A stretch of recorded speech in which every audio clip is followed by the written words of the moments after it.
hit the button. You better. He did. Oh. Good things. Oh, no, he didn't. We did. Welcome to PrinnyCast Roundtable, a casual weekly show where we talk about various gaming and media-related stuff from over the last week. We're your hosts. I'm Chris. This is Mike. Fuck your couch. This is Grover. Hello. And we're under the ever-watchful eye of Mistress Edna directing us through text messages down there. And savage beatings. Savage beatings off camera. Wait, we already are. Oh, no. Anyway. It begins again. We're going to start to light redesign things once again. I know it seems like it happens every 6 months, but there's usually reason for it every time. And I think there's a good reason for this one, too, because it's been kind of a depressive thing around here for a while. I wouldn't say things are improving in the least, but there's at least this motivation to try a little harder to make things a little spruced up, a little better humor, a little more visuals with the show. Plus, streamlining some of the content into something that's maybe more useful and entertaining, because I got into a conversation with somebody that was kind of condemning us for the lack of research of Splatoon last week. Well, Mike had 2 hours with this game, and he didn't exactly do Wikipedia web searches and stuff like that. He just wanted to play the game. Yeah, so it's basically what that was. It was just his opinion on what it was, so he missed some options. That's going to happen. So, and it wasn't. What was the options that I missed? Apparently, there is an option.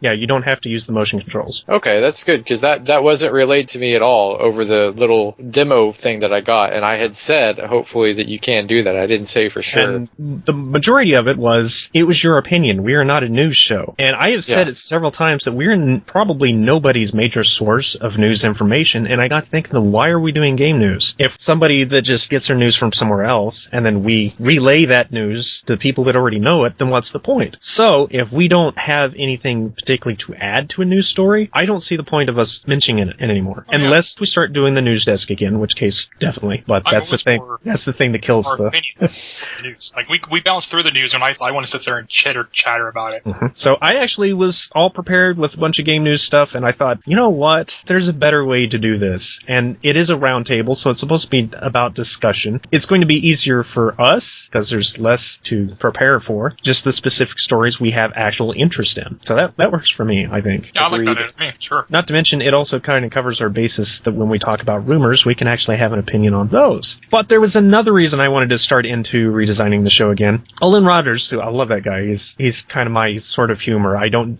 nowhere near as good at it as he is, but the alliteration and some of the stuff he comes up with is definitely, I can see some kindred spirit there. But anyway, he did a video this week. Some stuff he said, and it made me sit back a moment and kind of reconsider things. That everything done here on the internet, especially things like YouTube, is something that will probably still be around for centuries or more if, the world lasts that long. So, meaning things said and done here is like a record. It's like written documents of past centuries of us, of what we were like and who we are and all that sort of stuff. So, he's actually talking about this to be yourself and not try to copy other people on the internet just because it's popular to be successful. And I don't think we've ever really done that here. I mean, some may accuse the Prinny Plays being some sort of parody of some other person that's done high-pitched voice commentary on video games and stuff, but I'm sorry, that stupid Mystery Science Theater style humor is just something I've always had, so I put it in a character and there you go. But putting it all together, all of that did kind of make me want to worry less about upload times and time constraints and all that sort of stuff. We've talked about that between each other for a while now. Oh, yeah. And we want to focus more on the product itself, being either more interesting or entertaining, and largely just portraying myself as I'd want to be seen, the person I am. Again, I try to go out of my way not to offend somebody, while not going exactly the berserk negaverse of the social justice warrior crap. Some of the stuff going on there, my goodness, how is that sane? Because they learn it in college from crazy people that get put in our education system, of course. But anyway, I have been stepping up more to state my opinions about things going on in gaming and the media, especially in the last year or so, thanks to Gamergate stuff. So maybe those soapboxes aren't so bad in the long run. But at the end of the day, it's about us and entertaining ourselves. So once we start hating it, then it's all over. Yeah, we're not in it for the fame and fortune. We're in it for us. Oh, yes. And we're still doing it. I agree with the whole news thing. I really do. I podcast really should be more about, us and our experiences in gaming rather than the latest hits of the week. Mm-hmm. It's so damn hard to, keep with them because the masses that do video game, the main groups, they jump from video game to video game every week. They'll do they're done with a video game after a week. Gotta keep on the latest stuff so they can keep their viewership. Mm-hmm. I've never been a kind of person to play a game for a week and then be done with it, Usually, if I start playing a game, 7 years later, I'll probably still be playing it a little. Well, speaking of limited gameplay, I actually went back to Hyrule Warriors this week. Ooh. Oh. Yeah, I've been playing the mess out of it. I've been staying up way past my bedtime to play it. It's got me by the hook shot again. Oh. Oh. Uh-oh. I need to get back to playing Dynasty Warriors 8 again. I know there's actually a style difference because Zelda's has, like, mini-bosses everywhere. Yeah. And that really breaks up the monotony of the Dynasty Warriors style. Instead of just generals, you have these gigantic monsters out of the Zelda universe. Because you've got your name character from, the staple characters of the series. Then you've got your bosses, and then you've got your captains. Which is pretty much how they all are done. Mm-hmm. And boy, they are really taking off. I mean, they've done Fist of the North Star, they've done One Piece, they've done Legend of Zelda. Now, I realize now, after doing a little bit of research, the reason this is happening is because there's actually a new anime based off of it. Back in the early 90s, when there was kind of only a sliver of anime that got over here, there was a series called Legend of Arslan. And it was technically really awful, but at the same time, it was the closest to like an anime Lord of the Rings there was this side of Record of Lodos. So it was about the best we could expect. But there's apparently an anime reboot of it. I'm assuming it's the same story. And so Tecmo Koei is doing a Dynasty Warriors version of it. I'm waiting for Fire Emblem next, to be honest. You know that? Yeah, I can see that. You could make any franchise into a Dynasty Warriors game. Mm-hmm. When you think about it. Maybe that's how we'll start getting Silent Hills. There's something wrong with that if that turns into one. I could see that a MOBA before I saw it into... Yeah, it was mostly just being facetious. Oh. We did finish Star Trek The Next Generation, so we're going to watch the first Next Generation movie, which is just called Generations. Clever name, Paramount. The name's okay, it was the plot that was kind of... Really? I didn't even mind that. I really didn't mind the plot. I mean, it wasn't like the best Star Trek plot ever, but... Even with the spoilers, better than Nemesis, the way Captain Kirk died, you don't mind that? All of the stuff he's gone through, he gets killed by a collapsing bridge. Really? This is kind of like the Lieutenant Yar thing over again. Yeah, that is true. Yeah, poor Yar. She popped up again so much in the series, though, after that. So in one form or the other. Yeah. Gave her a sister. But I also admit they did not do a lot of character back in the day, so I can see why they would get rid of her. So, but Captain Kirk, there's so much they could have done with that whole plot line. I almost feel like there was multiple writers and they were battling against each other.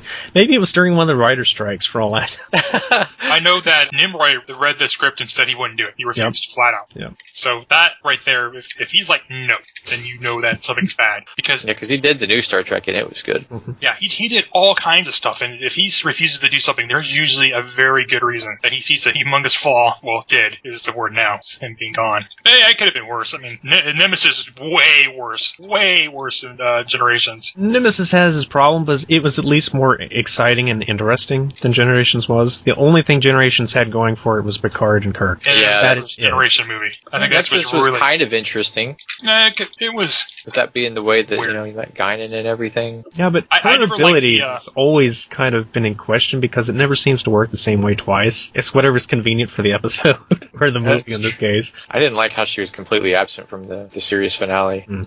Whoopi Goldberg. Yeah, she was an extremely situational character. Was Star Trek Generations still going when that was on? I can't remember. No, it was after. Because, spoiler, the ship gets blown up. It's not the first one either. Dear God, no. Heck, they blew up. Two of them were lost. 2 Enterprises lost there. I forgot about that. They start joking about it in the damn movies that there's a bunch of letters in the alphabet. It's just like, really? Plenty of letters left in the alphabet. I'd like a return to the current universe in the form of a series, but I don't know that they'd really even consider that right now with the MMO going on, because there's a lot of story happening there that's not, they'd have to catch up with. Mm-hmm. And that is canon, so it's not like they could just be like, oh, it never happened. Oh, yeah. That would tick off the fans. I like it. They just need to be careful. I don't think I'm not sure if they can get another television series, because it's just... They totally could. They just probably don't have a decent idea for one right now. Yeah, not one that would go over too well. That was Sydney's favorite. What I caught of it, I didn't think it was all that bad. Enterprise. Oh, oh, okay. I didn't think it was bad. I didn't think... I've never thought any of the Star Trek shows were just bad. Mm-hmm. Enterprise is like Beagles. You either love it or hate it.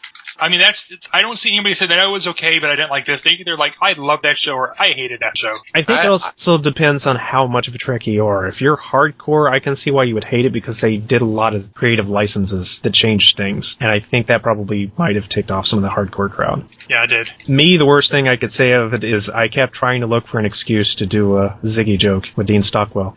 A little Quantum Leap reference somewhere. Yes, you should always have one of those. They should make another Quantum Leap. I mean, good God, people would love it. Oh, they would, too. Wasn't Bakula in Andromeda? Wasn't he the captain in that, too? No, that was Kevin Sorbo. Oh, wait, no, It was Sorbo. Oh, you're right. How did I get those two confused? I felt as bad as you did. It's been a while. It has. To address the whole Splatoon thing that Chris sort of touched on, there is another global test fire tomorrow. I am going to try to catch it. It's the last one before the game comes out. And like I said before, I did not cancel my pre-order because I've not lost complete faith in the game. I just wasn't too sure. Besides that point, I am going to play it. I didn't see any options to change the controls in the test fire that I played for the 2 hours. So if it was hidden in the start menu somewhere after you start the match, since the match is only 3 minutes long, it's entirely possible in that context that I would have missed it. But it wasn't on the main screen anywhere. It's the kind of thing that you literally, the game should ask, do you want this on or off as soon as you start? Yeah. A lot of times when it's a test like that of any kind, demo or otherwise, they don't often give you the ability to switch controls around. Right, and I even said that because you said I referenced Super Smash Brothers and how you could change all the controls, but you could mess with I think that got edited out, actually. Oh, see, that might be why. Me. Yeah, because I did say that. I said in the full game you can edit all of the controls to whatever you want, but in the demo you weren't able to. I will be getting the game when it comes out, so I will probably do some kind of review. It's definitely, me and Mike's views on Hearthstone were polar opposites. Literally. You didn't like it? Oh, I gave it the lowest score possible. I need to go look at it again because it was very new at the time. Yeah, I love Hearthstone. It's a pretty good substitute for lacking an online Magic the Gathering that you don't have to buy cards for or whatnot. Yeah. Or that's easily accessible. And, maybe it does exist. I don't know. I know there's a Magic Online, but I'm under the impression you have to buy your pack with actual money. So you can collect them digitally to play with, and then once you move on to the next block, then you can turn what you have in for physical copies if you have a full set. And they'll send you a full set. Not a play set. A play set is 4 of each, but only 1 of each. Those physical that copies? too. Physical copies. Quite awesome. Yeah, it's extremely very awesome. Yeah, they're so not doing this with old editions, are they? Like, they're not doing it with first edition? No. I forgot the name. You can't buy like a Black Lotus or anything if that's what you're That's exactly what I was thinking. I was just like, no. If they do that for the Black Lotus, I will be sad. No, not at all. I know people that have the Black Lotus who would cry if they heard that information. I actually know someone that has 2 of them. He also spent $5,000 getting 2 of them. I hope they stay worth that much. Oh, you can't even use them in tournament training. They are utterly banned. Now I'm talking about Magic the Gathering, dear God. This is the thread that derails constantly. That was my fault, though. I'm the one that brought up Magic.